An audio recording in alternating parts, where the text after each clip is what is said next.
பன்னீர் கார சம்பல். இது சாதத்துக்கும் சப்பாத்திக்கெலாம் நல்லாயிருக்கும் சாப்பிட.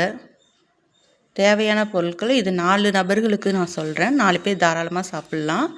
4 வெங்காயம், 3 தக்காளி, 15 பட்டை மிளகாய் எல்லாத்தையும் நல்லா வேக வச்சுக்கணும். காரம் நிறைய சாப்பிட்றவங்க இன்னும் ஒரு 10 மிளகாய் கூட போட்டுக்கலாம். இது மீடியம் காரமாக இருக்கும். எல்லாத்தையும் ஆறுனதும் மிக்சியில் நல்லா மைய அரைச்சிக்கணும். நிறைய தண்ணி ஊற்ற வேணாம். ஒரு 1/2 டம்ளர் தண்ணி ஊற்றி அரைச்சி வச்சுக்கணும்.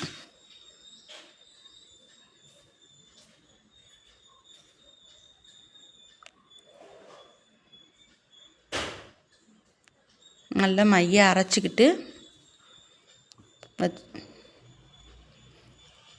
மைய அரைச்சி வச்சுக்க வேண்டியதான். பன்னீர் சின்ன சின்ன துண்டுகளாக கட் பண்ணி கடலை மாவு 1 ஸ்பூன் போட்டு நல்லா பிசைஞ்சு வச்சுக்கணும். நல்லா அழுத்தி பிசையக்கூடாது, உடையும் பன்னீர். அதனால் கொஞ்சம் மேலே லேசாக எல்லா இடத்துலையும் ஒட்டுற மாதிரி லேசாக பிசைஞ்சு வச்சுக்கணும்.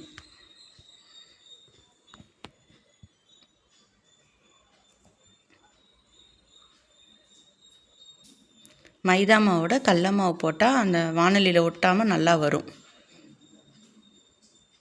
ஆயில் போட்டு ஒரு குழிக்கரண்டி ஆயில் விட்டு பன்னீரை நல்லா பொன்னிறமாக வர வரைக்கும் நல்லா பொரித்து வச்சுக்கணும். உடையாமல் பொரித்து எடுக்கணும்.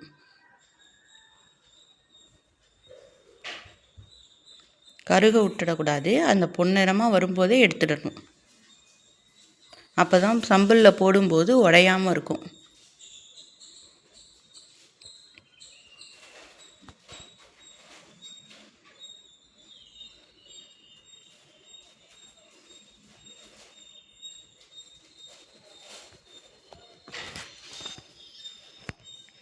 எல்லாத்தையும் எடுத்துட்டு அதே ஆயிலே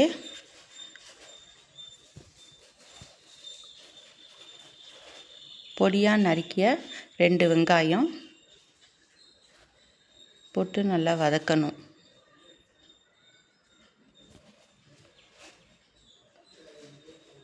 கொஞ்சம் பொன்னிறமாக வந்ததும்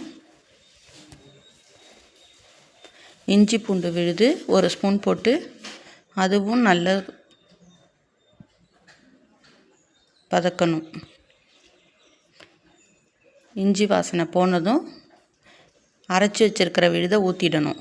இதை மிக்சியில் தண்ணியை ஊற்றி கலந்து ஊற்றக்கூடாது. அதை அப்படியே வச்சுடுங்க. திக்கான சாஸை மட்டும் ஊற்றுங்க. ஊற்றி நல்லா கொதிக்க விடுங்க. நல்லா கொதிக்கணும். எண்ணெய் ஆயில் அப்படியே திரண்டு மேலே வரணும். உப்பு தேவையான அளவு உப்பு போட்டுங்க. பிரியாணி இலை சுத்தம் செஞ்சு அதையும் இதில் சேர்த்துங்க.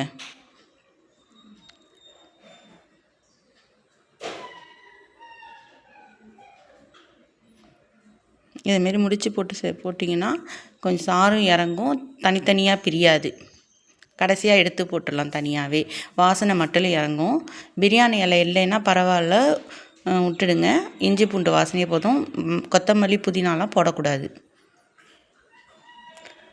இதில் நல்லா எண்ணெய் பிரிஞ்சு வந்ததும்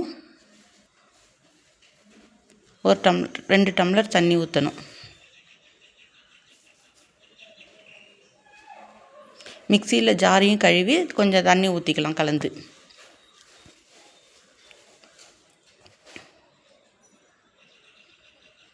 நல்லா கொதிக்கணும். தண்ணி சுண்டி எண்ணெய் மேலே வரணும். அப்படியே வர பதத்துக்கு வந்ததும் நல்லா சுண்டணும்.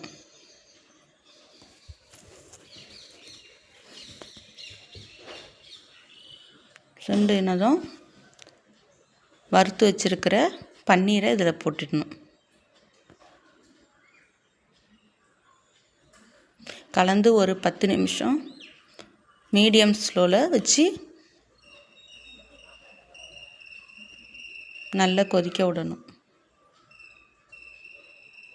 ஆஃப் பண்ணால் ரெடி. நம்ம சேனலை சப்ஸ்கிரைப் பண்ணுங்கள், லைக் பண்ணுங்கள். தேங்க்யூ.